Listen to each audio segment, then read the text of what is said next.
Gusto nga magdadahit na sa makalawa. Laging sabi ka na pasok ng taon, diba? Pero di naman nangyari. Kung baga sabihin ko, grabe na mumura na. Bali na murahin kasi nga takot na sumuga na palaging talo. Sa gitna ng lumugar kahit di manalo. Parang gusto mamatay kasi takot ako tinap na lang sarili. Kahit na tawagin gago kasi minsan di ko na alam kung saan malulugar. Anak kong alam kaya nga itulutang na kaya lahat parang lanangga na wala nang pagkes mga nangyari kahit nasan man mapadbas. Yo, what's good? It's your boy Kurt, and today we have another reaction, no? And today we have another flip-top reaction. React tayo sa laban ni Manda Baliw at ni Batang Rebelde, no?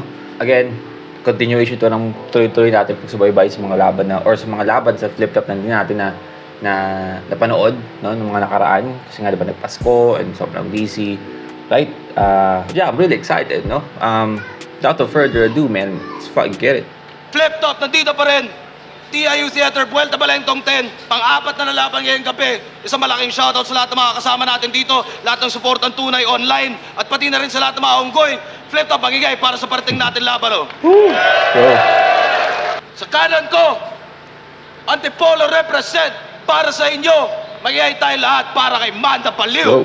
Ako'y mula sa Antipolo, lumaki sa bundok. Kaya hindi malulula kung umangat man sa... Alam nyo, story time tayo. Like, I mean, very short lang, no. Nagkaroon kasi ng parang rap con dito sa amin, no. And sumali ako noon. And isa si Manda Baliw noon sa mga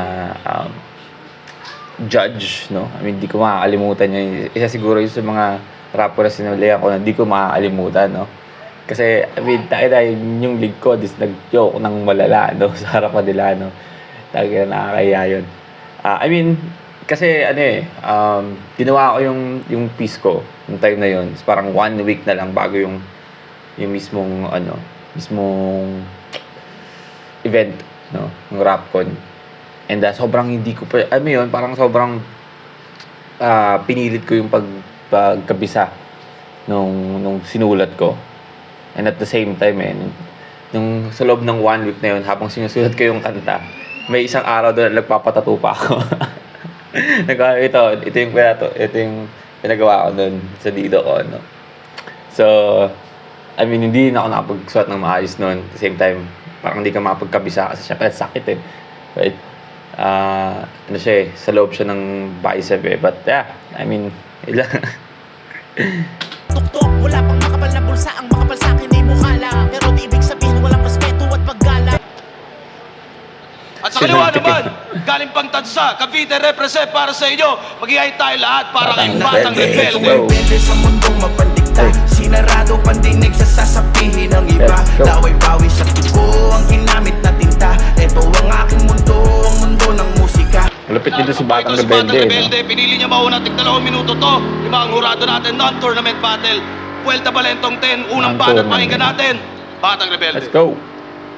Game? May nagtawag ng old gods.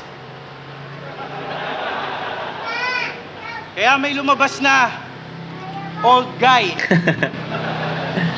na may old style at ugly face na ang sarap ipa-laminate para meron akong panakot sa mga daga dun sa aming place kapag holiday. Sa mga call time, ikaw ay laging late. Yan ang aking hate. Pag ako nag-assassinate, nuclear bomb, damay buong barangay, simulan nyo na mag-evacuate. Nice. Ice and great. Mga bars sobrang heavy, parang may added weight. Sobrang pogi, kagabi si Ann Curtis ang aking date. Pare, wait. Tayo. Ang ganda no? Ang ganda kasi sinimulan niya yung ground niya na parang may nagtawag ng old gods, right? Tapos yung part na yon yung parang nag-multi na siya, bumibilis na, di ba? Parang bumibilis na yung metro. Tapos biglang sabi niya na, pare wait, gano'n. Kadalasang ginagawa ni GL yun pag gano'n na, pag nag-multi na siya ng mabilis, tapos parang pinapakita niya yung skill niya, tapos biglang parang pipigilan niya or bibitinin niya yung mga tao, di ba? No? So, ang ganda nun. Tsaka ganda ng rhyming niya dito, men. Wait. Di ako sanay mag-multi ng ganong kahaba, kaya kailangan ko ng water break. Nagustuhan nyo ba yung line-up? Di ba napakaswabe? Pero Arik, bibigyan kita ng tip, pare. Huwag mong ibibigay si Lip kay Sir Deo, kundi may laplapan na namang mangyayari. God damn, Pero boy. balita ko, tattoo artist ka daw. Kaso Talaga yung ba? tinta mo malabo, kaya sablay ka gumawa. Huling tinatuan mo ng portrait ng baby, ilang buwan lang lumipas yung baby, tumanda. At speaking of baby, ganito itsura ng baby kapag hindi minahal ng magulang. Kasi real talk, yung mama mo, yung hatred niya sa'yo masyadong advance. Biruin mo, excited siyang ipagbuntis ka para lang maipalaglag ka kaagad. Kasi yung mama mo, aswang, manananggal, nakilalang pokpok sa inyong syudad. Manananggal, pokpok, ano tawag doon? Kalahating mababa ang lipas. Nice. Kalapating ako. Pero seryoso, laban nito sa FRBL kay Jans, nagrebat siya, ang sabi niya. Kaya ako ninakaw yung saging kasi ikaw yung nag-utos. Laban niya kay Gameboy, nagrebat din siya at ang sabi niya, ibabalik ko yung hot sauce. Kaya ako yung ninakaw kasi ikaw yung nag-utos. Wow! Nag-recycle ng rebat para lang makapuntos. Itong bobong rapper na sa pagkopya lang talented. O bakit? Yung mga Kinopya ninakaw yung na sarili linya mo. mo, utos din ba yun ni Jonah sa Tryon Rems? O ano hindi? Wala bang katotohanan tong mga paratang ko? Eh, ultimo nga dati mong nakalaban, puta, ninanakawan nyo. Ninanakawan mo. Laban nito, FRBL 1-up tournament. Kalaban mo si Enem. Ang sabi niya sa'yo, ginustong magka-moves ng Donggalo, kaso mukha kang garapata. Ay, di, mukha kang, ano nga ulit yun? Nalimutan ko. Ginustong magka-moves ng Donggalo, kaso, ginustong magka-moves ng Donggalo, kaso mukha kang garapata sa Ghetto Dogs. Yun. Tapos nung laban mo kay C9, ilang taon na lumipas sa Motos, ang sabi mo naman, hinangad maging aso sa Ghetto Dogs, kaso di tinanggap kasi mukha kang garapata. Ang galing. Nirecycle lang ulit, no? Estado sa akin tong fake MC. Ano yon, di mo kinopya, nagkataon lang. Ano tawag doon? Destiny? Ulul. Mas masahol ka pa sa mga hip-hop content creator pag nagbuo ka ng rounds at nag-spit kasi nagko-compile ka lang ng clips tapos aasta kang legit. Weak. Kaya pag may sinabi siyang rebuttal, inulit niya lang yon. Pag may sinabi siyang magandang linya, Ginaya. inupit niya lang yon. Di nyo napapansin, matagal na kayong niloloko ng lecheng yan kasi yung binayaran yung ticket, brand new, pero material niya, puro nakaw at second hand. Hindi ka rapper, isa kang scammer. Ang sarap mong pektusan, pero magre-rebat siya at makikita natin kung gaano siya naapektuhan. Nice. Tayo muna, Tibay ng first round yung Batang Rebelde. Angas mo ah. Pinagbibintangan ako magnanakaw. Mali yung paratang mo, baka kasuhan kita. Kalaban ko pala si Batang Rebelde. Ang kantutero ng mga lola sa Cavite. What the fuck? Purmahan ay simple pero galawan ay triple. Wanted to sa lugar nila sa kasong pagnanakaw ng dahon ng sili. Hindi ka ba nagsisisi sa pinangalan mo sa sarili? Batang Rebelde. Tanginang pangalan yan, pang sine. Aking napansin eh. Parang title ng lumang pelikula ni Robin eh. Hoy bata, matanda ka na, obvious. Ako ang tunay na matanda pero mukha pa rin bata. Tom Cruise. Ilang taong ka na ba? Ganda ng pasok ng joke na yun, no? Ang ganda pa nun kasi parang si Batang Rebelde nagsimula ng joke na yun. Like, kung tanda ka na agad, ganda yan. Diba? So parang sobrang galing ng pasok or timing ng joke na yun. Obvious, Tom Cruise. Right? Kasi Tom Cruise mukha pa rin bata. I mean, anong edad na nun? 33 ka na, Maji. Sa katanong ko lang, meron bang rebelde na yung gupit laging 2x3? One-liner laban sa mahaba mag-set up. Ang manalo ka, hindi pwede. Yung setup ko, mabilisan lang, malaabo sa rebelde. Parang ito yung nakita mo sa balita. Brutal kang papatayin. Nakasuot ka man ng bulletproof sa ulo kita babarilin. Ito pala si Marvin. Ang hip-hop na dolphin. Gangster na walang gang. So, para ka palang hitman na walang gun. Kidnapper na walang van. Sikat na walang fan. Buntis na walang tiyan. Isa kang matalinong walang alam. Nung nakaraan yung eleksyon, binoto niya yung Picos machine. Hindi na ngayon, sir. Ngayong eleksyon, ang iboboto niya naman yung Pixer. Gumawa to ng jingle. Tangina, nagbabars pa. Jingle na lang, no? Pinabita pa ng bars, eh, no? Gumawa din to ng gospel song, puta, may mura. Kaya ako tinanggap yung hamon na to kasi yung isang joker na nakalaban mo, sumikat, yumaman. Baka maging ganun din ako. Malay mo, nasa iyo ang swerte na parang duwende. Baka sakali lang mapagbuksan ng pinto kasi yung lock pala na kay rebelde.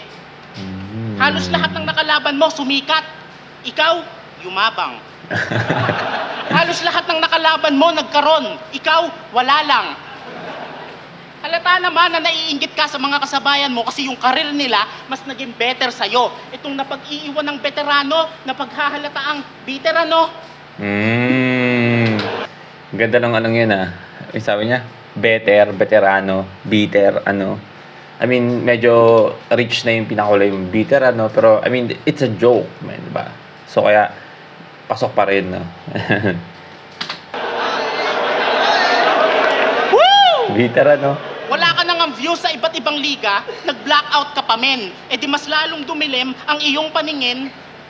Palipat-lipat ka ng liga kung saan ka napupunta. Palaboy ka ba? Itong rebeldeng NPA, hala, no permanent address pala. Tas yayabangan mo ko, di naman ako nagyayabang sa'yo. Nako, di ko nga pinagyayabang na undefeated ako. Hey! Tas sasabihin mo, si Manda, puro lang patawa. Lagi na lang ganun. Estilo ko galing pa sa lumang panahon. Ano bang mali doon? Bagkos kung hindi nyo natatanong. Binabalik ko lang ngayon yung komedyang nagpasaya sa inyo noon. Hey! Let's go! Alright, no, first round, Manda Baliw, Batang Rebelde, no? Parehas malakas yung first round nila, no? Ganda ng simula ni Batang Rebelde. Manda Baliw din, no? Mga jokes na sobrang pasok. Ayan na yung Tom Cruise. Obvious ba? Obvious, Tom Cruise, no? Pero, kung titingnan natin kasi, I mean, parehas maganda yung simula ng round nila. Pero I feel like, mas gusto ko yung parang confident yung dating ni Batang Rebelde sa first round, no? I mean, maganda eh. Pero sobrang liit lang ng difference, no? I feel like kung ilalagay sa percent yun, parang 78-80%, no? Ganun lang, no? Kasi, halos lahat din ng joke ni Manda Baliw is pasok eh, no? Pero, mas gusto ko yung binigay na vibe ni Batang Rebelde at yung mga setup niya, no? Kaya sa round 2. Para kung paano at pakinggan natin. Yo! Sa mga sinabi mo, hindi ako natakot. Kaya ako binoto yung Picos machine kasi at least hindi yun marunong mangurakot. Pero sa... Ano pala? Gusto ko sabihin, no? Na maliban sa sobrang daming joke ni Manda Baliw sa first round, no? Ang dami din yung joke na medyo, sablay. Like yung Picos machine na joke na yun. Medyo hindi nag-click sa akin yun. Pero, I mean, nagrebat pa rin si Batang Rebelde doon, no? Tagal ko dito, nasaksihan ko na iba't ibang uri ng pagkulata. Kaya anumang meta, punyeta, imposibleng ako ay mauga pa. Kasi kada ikot ng rounds, I will adapt sa iyong mga atake. Divine General Mahuraga. At ang tunay na pangalan niya, Nico. Divine General Mahuraga, no, mag-adapt sa iyong mga atake, no. So, sa mga hindi na-agets nun, Jujutsu Kaisen reference. Isa yun sa mga shadow ni, what the fuck? Pangalan nun? Basta, yun, alam niyo na yun, sa mga nanonood ng Jujutsu Kaisen, kailan yung sinasabi ko, siya yung nakalaban ni Sukuna nung Shibuya incident. No? Kapag nasa stage, Oo nga pala, di ko na-explain, sorry. Sinabi ko lang kung saan siya naggaling, no? Sabi nga niya, kasi sabi niya ni Batang Rebelde, na-experience siya lahat ng klase ng kulata, di ba? So parang kaya na mag-adapt sa kahit anong bagay. Doon kasi sa anime na yon, si Mahuraga is kaya niya mag-adapt sa mga nangyayari, sa mga atake nangyayari sa kanya hanggang sa, alam mo yun, para siyang Super Saiyan, right? O kaya sino ba? Reference maganda. Si Garo sa One Punch Man. Ganun si Garo at mga Super Saiyan, di ba? During ng laban, nag-a-adapt sila or nag-level up sila. Depende sa kung anong level nung intensity nung laban na nangyayari, nakapag-adapt sila. Alam mo yun, real time siya nag-level up, parang gano'n nangyayari. So parang gano'n, parang nakakapag-adapt agad siya. Galing ko siya sabihin. Nang sobrang bilis, like sa moment na mismo na yun. stage, Baliw. Nico, Baliw. Good Hindi, wag na natin. Tinabaan na naman. Huwag na natin pag-usapan. Basta sobrang Good weirdo ng morning. iyong trip. Yang asta mong ikaw ang pinakamagaling sa liga. Iho ang toxic. Feeling MVP tong Joker. Hoy, di kasi Nikola Jokic. Feeling Joker, kaya pala siya daw yung bagong senior rito. Mukha ka kang alipin sa gigilid. At kapag nilegit check ka ng real jokes, di uubra mga hirit mo doon. Kung sa bagay, ganyan nga pala mga baliw, madalas nag-iilusyon. Yung balat mo parang sunog na goma. Yung kulay mo, karimari-marim. Kapag nakipagsuntukan ako sa'yo, ang tawag doon, shadow boxing. Kasi mas dark ka pa sa aura ni Lil Strokes na may counting presence din ni Saito. Kung si Shernan pinapaputi ng Diyos, eto naman may reverse vitiligo. Reverse vitiligo, no? Umiitim ka, no? Kaya anong pinagbubuntis ka ng mama mo, na manananggal, lahat ng Puta, kadiliman sa hinugot pa mundo yung sa sa first sinapupunan niya na ipon. Kaya anong gender reveal ka, puta kulay black yung ribbon. Pero magre-rebat yan. Uulitin niya na naman yung, kaya ako maitim kasi ako'y proud Pinoy. Pukin ang ina mo. Pinoy maitim? Isipin nyo nga si Emilio Aguinaldo, Egoy. O kaya si Jose Rizal, Niga. Diba? Mababago yung kasaysayan dahil sa katangahan nito. Yung mga miyembro ng Katipunan magiging Katipunegro. Ay, pwede ba sabihin yun? I mean, siguro, no? Sa atin, dito, no? Pero, parang hindi makatanggap yun ng mga, ano talaga, no? Foreign na vlog.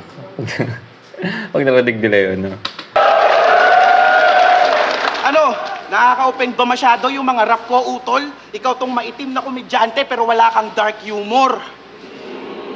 Anak ka ni Bentong kay Whitney Tyson.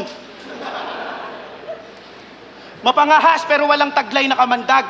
Python, mas overrated ka pa sa presyo ng iPhone. Yung rounds mo, puro lang hangin. Cyclone, kung puro ka jokes, wala kang maaabot. Hindi ka rin pwedeng maging icon kapag nakabato at tamang lakad ka ng ilang milya, doon ka lang nakakahit ng milestone.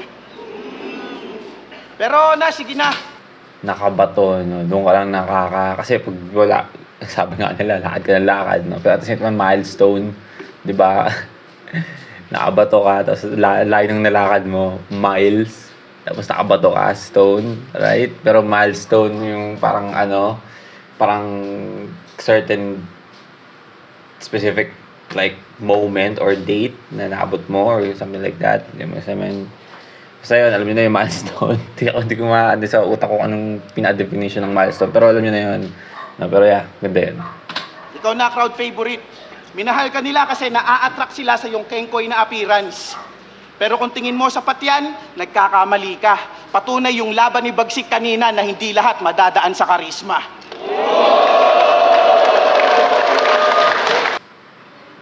Kaka-react lang natin nun. I mean, di pala kaka-react. Ayun yung huling flip-flop na battle na react natin, no? Charisma versus Bagsik, men. Taka na unang panalo ni Bagsik. Napakalupit, no?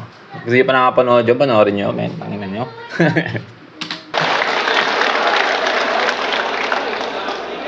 Yo! Tang ina. Yo! Pero mura, pati ako nagmura, kakamura ko lang. Yo! Hindi daw Pilipino ang mga negro. So hindi pala Pilipino si Saito. Yo, yo, yo! Magaling daw to mag-basketball. Wow ha! Nakakatuwa. Yung laro hindi pa nagsisimula pero si Marvin nakadepensa na yung muka. Magaling daw to mag-basketball. Yes, it is true. Yung galawan niya kangkarot, yung muka kangaroo. Nung nakita ko laro nito, ako'y oh shit! Ito yung kagandaan kay Mando Baliw, no? Minsan mababaw ng jokes niya, eh. Let's be honest. Pero yung timing and yung the way siya pinresent sa tao, no? Nilatag para kainin mo is sobrang impeccable. Sobrang ganda ng timing, no? So, hindi siya nakakatawa. I mean, pag nilagay mo sa ibang setup yun, hindi nakakatawa yun. Diba, yung galaw mo kangkarot, pero yung mukha kangaroo. Nakaratawa pa rin ako. Pero I mean, kasi yung gusto kong sabihin, no? I mean, yung jokes kasi, or pag-joke, or like mga comedic lines, minsan talaga, kahit gaano pa agad yung pagkakasulat mo nun, o kung hindi maganda yung timing mo, hindi maganda yung setup mo, wala talaga eh, no? Isa yun sa mga pinakamagandang ni quality ni Manda Baliw. Uy, oh shit! Yung galawan niya, malaluka. Luka Bogchik. Basketballistang adik. Lakas ng tama mo, sir. Pag nakakasalubong mo to sa daan, biglang nagko-crossover. Meron sa akin nakapagsabi. Ngayon kuha mo na eh, di ba? Wala pa eh. Wala, pumarating pa lang yung punchline na crossover na magwagalo na yung katawan niya agad. Pero kuha mo na eh, no? Pero ang ganda kasi ng build-up tsaka ng setup. May manatawa ka. Bully ka daw dati. Nung nag-aaral ka, lagi kang nag-guidance kasi mabagra ka daw pare. Nagpipigil ka ng tae. Tas uutot ka at ipapaamoy mo sa Wait lang, basta natin ito. Yan. katabi mong babae. Kaya ayaw ka nang isama pag may outing at swimming ang klase kasi umiihi ka sa swimming pool tas hindi mo sinasabi. Sa pagre-rebelde mo, nawalan ka na ng kaibigan. Kasi lahat ng friends mo, hinahamon mo ng barilan. Kaya nung nag-aaral ka, wala kang ganong barkada. Kasi sa tuwing papasok ka ng school, lagi kang may baong granada. Rebelde talaga, no? Pinupuna Literal mo na pag nabaliw rebelde. ko. Mas baliw ka, fre. Biruin mo may mga bagay kang pinaglalaban na wala kaming pake. Wala daw masama sa pagre-rebelde kung gusto mo yung ginagawa mo. So, pwede ko palang suwayin utos ng nanay ko kasi tinatamad ako. So, pag tumaay ako at ayoko magbuhos, pwede pala ako mag-utos. Pag wala akong pagkain, Sana yung all. ulam mo, pwede ko agawin. Pwede pala ako magnakaw pag wala akong pera. Ganyan ang utak ng rebelde. Kaya nagkakakera. Puta, sarang OA yung ano. Galit na ako. Galit na ako, pasensya. Yung kabubuhan mo kasi di maipaliwanag ng siyensya. Yan ang resulta ng madalas mong pag-absent sa eskwela, pinag-aaral ka pero mas pinili mong manood ng Cinderella. Papatayin kita gamit simpleng letra, mawawalan ng beat, puso mo na parang akapela. Nung nagtawag ng old god si GL, hindi ka kasama. Grow up, bata. Munting paalala, itong pinapagalitan kong bata, sana magtanda na. Nanatili kang rebelde kasi galit ka sa iyong ama. Nanatili kang rebelde kasi pasaway ka sa iyong ina. Ayaw mong makinig sa opinyon ng iba. Nanatili kang rebelde kasi kala mo kaya mo lahat mag-isa. Nanatili kang rebelde kasi ikay tanga. Kahit veterano, di ko gagalangin ito. Burado sa... Napakadaming napakadaming sinabing rason para maging rebelde si Batang Rebelde, no? Pero yung pinakadulo is tanga ka. Kaya tanga. aking pagka-rebelde mo, bata na lang tingin namin sa'yo.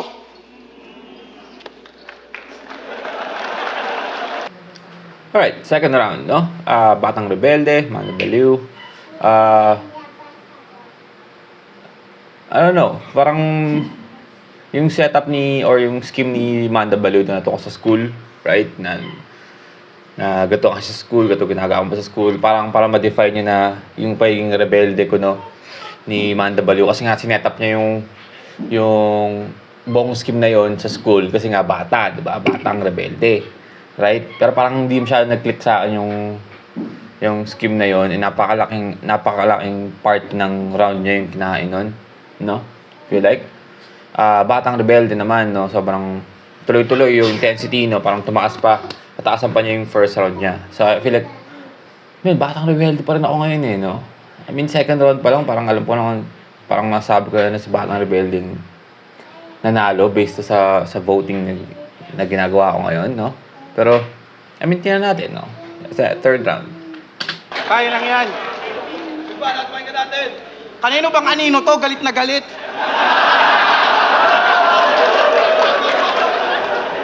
Inggit ka lang sa basketball kasi ako sa iyo ay mas better.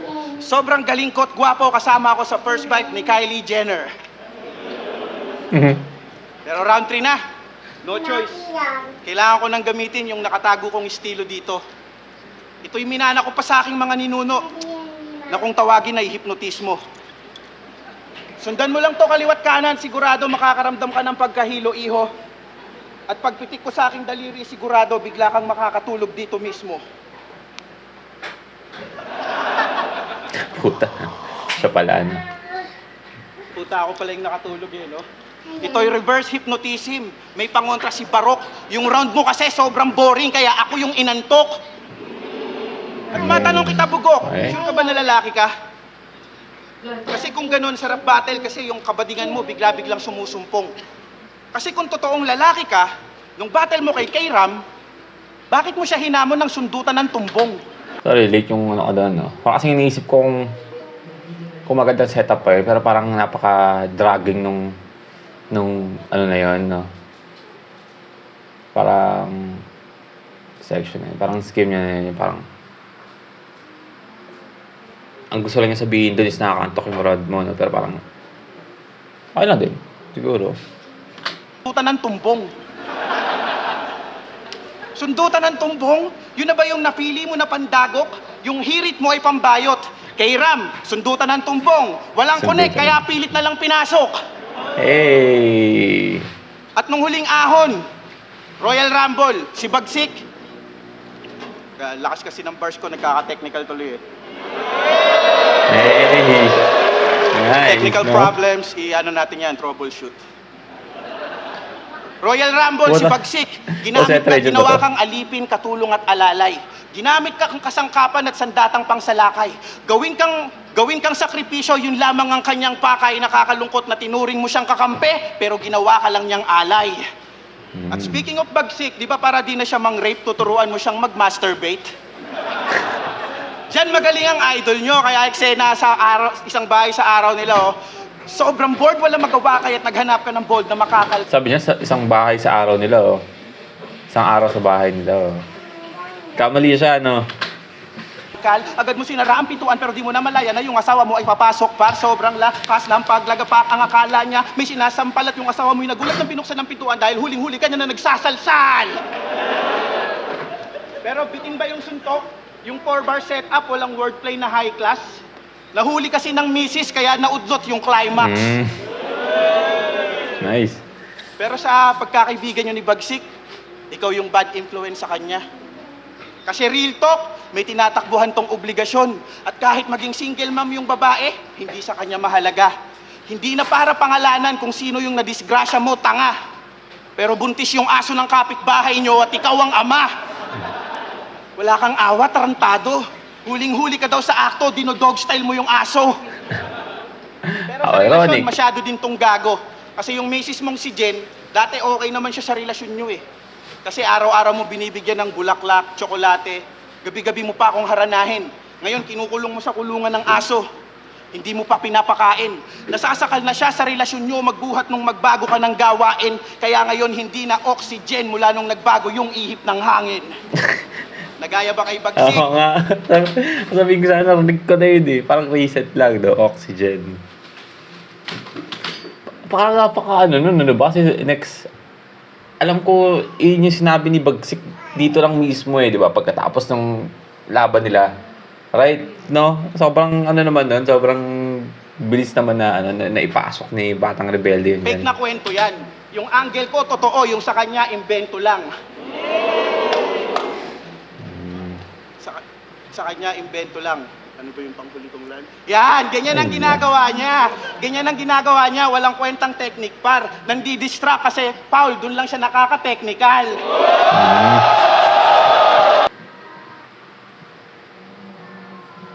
What? What? What? Ano ba yun? Fake joke ba yun? Ha? I mean, napakagandang ano nun, no? Parang huli ka, no? Kung taga na gagawin mo yan, meron akong rebat, no? Ang ina, ang lupit naman nun. What? Parang kaya lang ako nakita ng ganun, ah. Yung tipo kasi di ba, madalas ng ano yan eh, madalas ng play eh. Sa mga dati pang mga laban, parang fake joke ka, or magka-fake cut ka, ganyan, ganito. No, pero ngayon lang ako nakita na parang huling-huli yung kalaban na nag-react na parang paniwalang-paniwala sa nangyari, no? Tapos, God damn, boy! Kita nyo? Kita nyo? Yung ginawa niyang physical, niribat ko ng lyrical. Ganun ako kagaling, brother. Para kang nag-shopping na di tinigyan yung presyo, kaya nagulat ka sa counter. Tiboy! Wala na, batang rebelde to. Men, batang rebelde to. Men, tangin na wala. Parang hindi mo titinan yung price, no? Kaya pagpunta mo ng nagulat ka sa counter. Diba? Kasi parang di mo titinan yung price eh. Kuha ng binibili mo. Pagdating ng counter, napakalaki pala ng bill mo, no? Pero at the same time, nagulat ka sa counter. Diba? Kaya sa boxing. Yung minsan parang ini-intercept ka ng kalaban mo, ika-countering ka pala kasi alam niya nang magja-jab ka or mag-uppercut ka or mag-hook kang ganyan. No? Counter punch, counter na na sa laban, man. Fuck, man, galing nun. Lang na, boy. Okay, game. Utang ina mo, ha? Goddamn. Ribatan ba? Ha? Ribatan ba, pare? Naramdaman niya eh, no? Naramdaman niya, oh. Tignan mo, oh. Inaano niya yung sarili niya eh. Ni Mande, no? Naramdaman niya eh. Nakinain siya ni Batang Rebelde dun sa just a few seconds na yun, ng battle na to. Shit. Nagsundutan daw kami ng tumbong ni Kairam. Yun ang kanyang sinasabi. Nagagalit ka lang kasi hindi ka namin sinali. Ayan, tangina mo ka. Dapat sa'yo hinahambalos. Nung pinuwitan ko yung aso, bakit ka nagsiselos? Yo! Lagi mong kinukumpara sarili mo sa mga NBA players, ang tatangkad ng mga yon. Ikaw sa sobra mong liit, kaya mong mag-jumping rope gamit sintron. Kala mo, kayang sumipa ng mataas. Maliit ka ng likas. Mahaba ka nga mag-set up, ang ikli naman ng bias. Bias. Ang daming sinasabi na parang sinasapian. Pag ito nag-set up, para siya nagluto ng hapunan, tas natapos na tanghalian. Puta Ang kapaliwanagan lang, mas maikli, mas maayos. Kumbaga sa pera, mas maganda yung tipid kaysa magastos. Tapos, malambing pa sa Ilonggo yung tono niya. Pag bumabanat, di mo malaman kung nagrarap ba o nagbabasa. Repin mo, low waist gang, low waist pero ang laki ng tiyan. Pwede ba ako dyan? Puro ka exercise, yung katawan mo, di naman nagbabago. Yung pag-gym mo, masyado mong feel na feel. Gangsta na nagsusumba. Man, are you for real? Hey. Nakita ko sa iyong reel, taglay niya ang mga dance moves parang dancer ni Kuya Will. Ang tunay na lalaki merong bilbil. Alam ni Kuya Kebs ang totoo. Malalaking ahas nakatago sa ilalim ng malaking bato. Kaya wag mo akong inaano. Kahit tanungin mo yung mga tao dito, mas sexy pa ako sa'yo. Tangina mo, batang rebelde. I know about that, man. I know about that. Parang masyado na tayong no? Ay, Sir Dea, parang masyado tayong sulasok sa ganyang klase ng play, no? Pero, yeah. Hindi ka naman healthy. Biruin mo gigising ka ng alas 7 para mag-jogging tapos magbabaon ka ng spaghetti. Ang ina mo, weirdo, nagkukulam ka daw ng candy. Sabi mo sa'yo ang Cavite? Cavite? Mayor ka dun, men. Para kasi Heb-Abi, pati yung QC inangkin. Patay ito sa akin. Gamit ang mga barang nakakagulat na parang si Titong umakyat sa kwarto ni Pamangkin. Nakakagulat nga, no? Sa mga joker, lagi kang game over. May galit ka sa Bisaya simula nung tinalo ka ni Ponger. Tinalo ka ng mga linyahan niyang, welcome to my place. Durugkat na panes, tapos 3 buwan kang depress. Welcome to my place. Yung nunal mong parang permanenteng kulangot. Sabi ng nanay mo, swerte daw yan. Naniwala ka naman. Yayaman ka daw dyan na parang nanalo sa sugal. Kaya hindi ka na nagtrabaho, umasa na lang sa nunal. Woo! Ayoko mamersonal, pero puro lang to pagwapo. Babad sa games at hilata sa kwarto. Habang yung asawa niya, OFW, nagsisilbi sa mga mababahong Arabo. Ganyan ba yung dapat kabiliban na tao? Yung asawa yung pinagtatrabaho? Look it. Kung di ka pa nagrebelde, wala ka pa pinaglalaban sa sarili. Para kang tanga ka. Mabuti sana kung makakatulong sa marami yung slogan mo, mas maganda pa. Akala ko pa naman yung pinaglalaban para sa bayan, pansarili lang pala.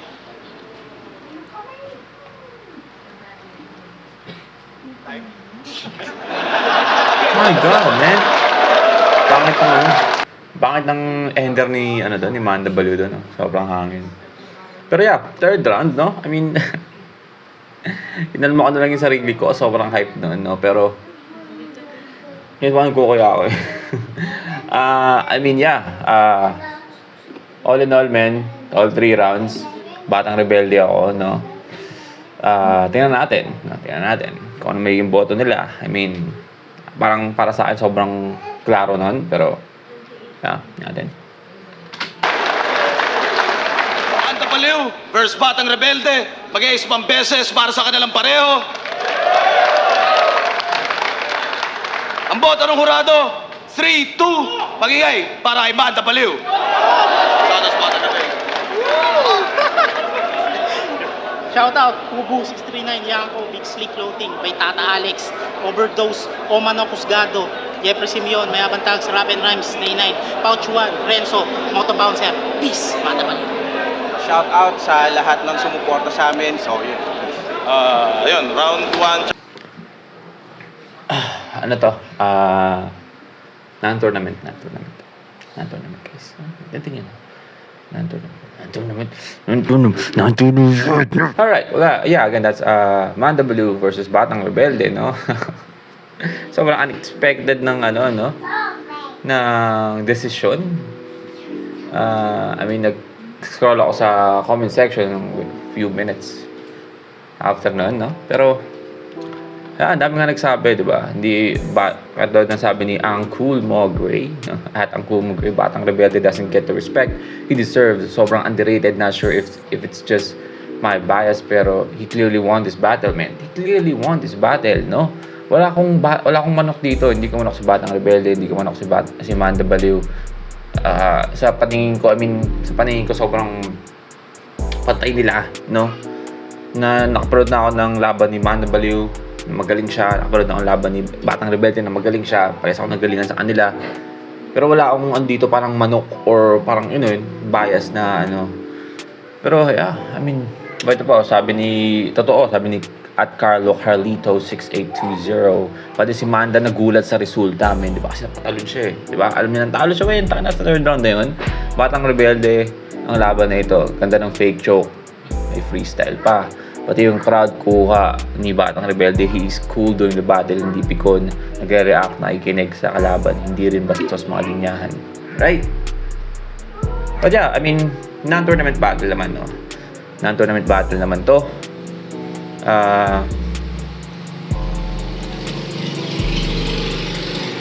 So ito lang isipin natin, no? Sa mga na-disappoint sa result, non-tournament battle na lang. Non-tournament battle to. Ayun lang isipin natin, hindi masyadong masakit.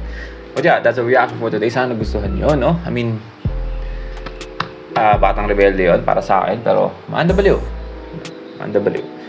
And that's for me today. Sana gusto nyo yung reaction natin. Leave a like and subscribe kung gusto mo mag-sabitin yung artist, singer, rapper, song, iba pang mga laban nasa flip top. Just comment down below, or iba pang liga, no? Kaya sabi ko na susubukan ko mag-react sa iba pang liga, pero hindi ko pa nasisimulan hanggang ngayon. Pasensya na. But yeah, and yeah, that's for me today. See you on my next vid. Stay awesome. Peace.